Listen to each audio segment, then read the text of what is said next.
Hello everyone, my name is Desa Joshi and welcome to the presentation of Assessment 2. Today I'll be presenting my curriculum design for age group 3 to 5. Although let's keep in mind that this plan has been designed with the framework of EYLF and mainly focuses on play-based and inclusive learning. In this video, we'll explore my curriculum, philosophy, weekly program, learning environment, supervision plan, and my teaching and assessment strategies. And we'll also see my classroom plan. All right, let's go. So my curriculum philosophy is that children learn best through play-based learning, where they can explore, create, and connect with others.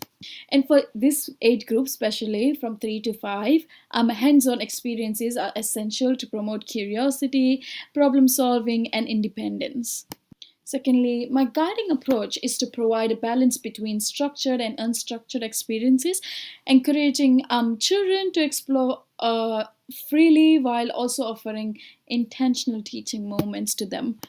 This approach actually supports all 5 of the EYLF outcomes by helping children develop a strong sense of identity, connection, well being, confidence, and most importantly, communication skills. Next, between age 3 and 5, children experience rapid growth in all development stages and areas in their life. First, cognitive development. This is where they begin to understand the cause and the effect, solve simple problems, and grasp concepts like numbers, colors, shapes. Secondly, let's talk about the language development.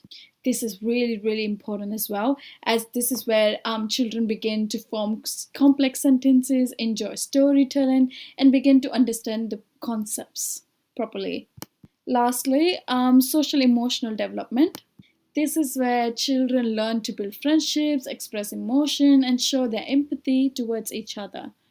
Now, understanding these milestones actually help me design learning experiences that are both developmental and appropriate for children, and it's in child's interest and ability.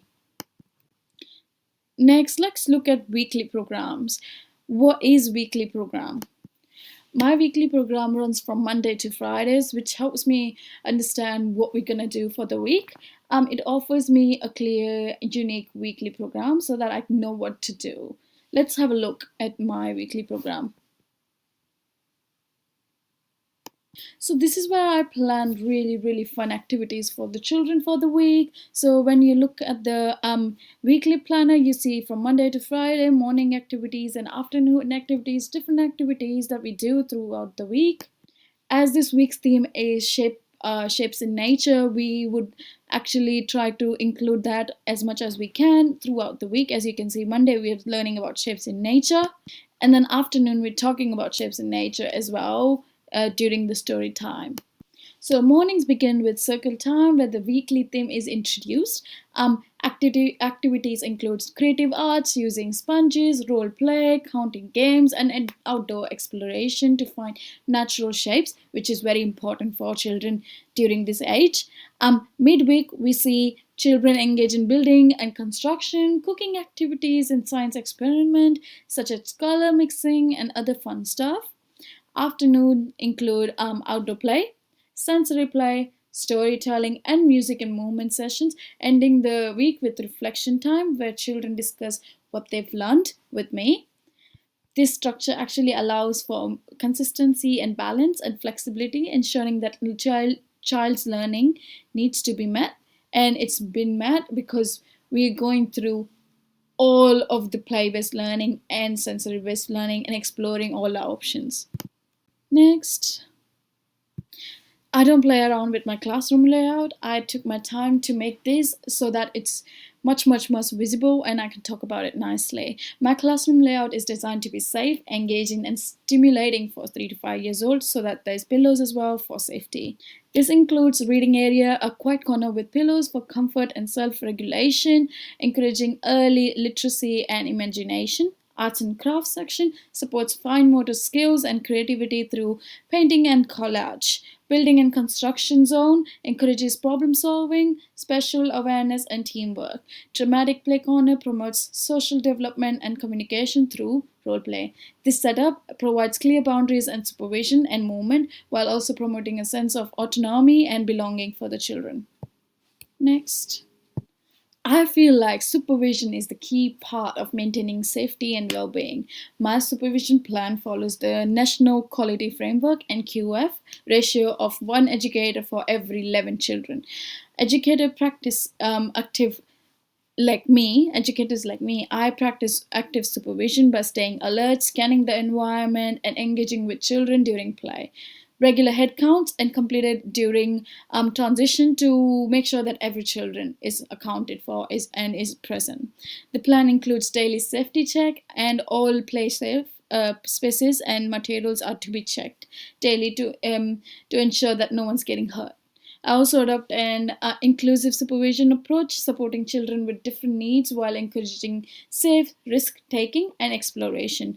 This ensures that all children feel secure and supported within the learning environment and no one is left out.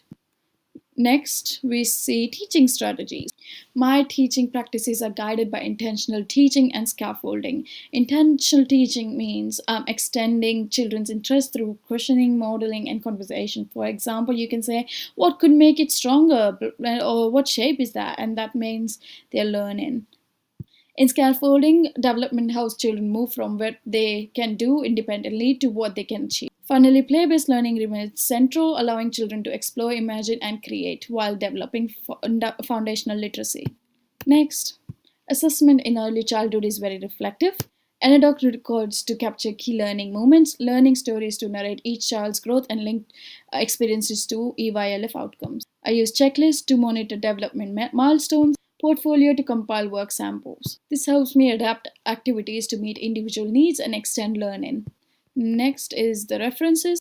To conclude my curriculum for 3 to 5 years old, I provide a balance of play, exploration, and intentional teaching that nurtures all aspects of development. It aligns with EYLF principles of belonging, being, and becoming, supporting each child's journey as a confident and involved learner. And so, thank you for listening to me, and I hope you have a good day.